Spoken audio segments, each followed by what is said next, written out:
क्या बोलिए?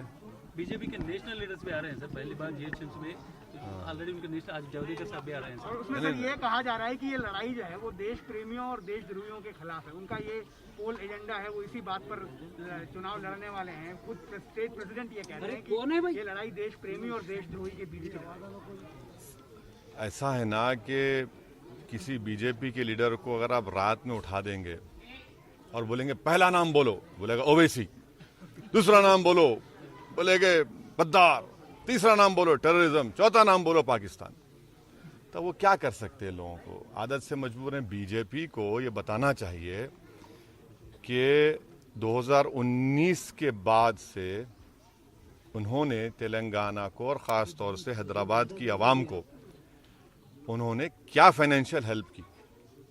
इतना बड़ा सैलाब आया हैदराबाद में, बहुत से मुकामात पानी में डूब चुके थे, आपने टीवी पर दिखाया। भाई, आपने हैदराबाद को, जीएचएमसी को मोदी सरकार ने क्या फाइनेंशियल हेल्प की?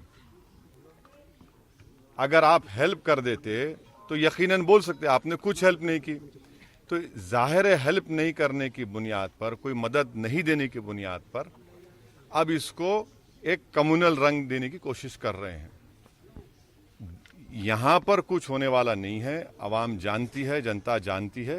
यकीनन कोई भी आके इलेक्शन लड़ सकता है, कैंपेन कर सकता है, तो इससे हमको कोई मतलब नहीं है।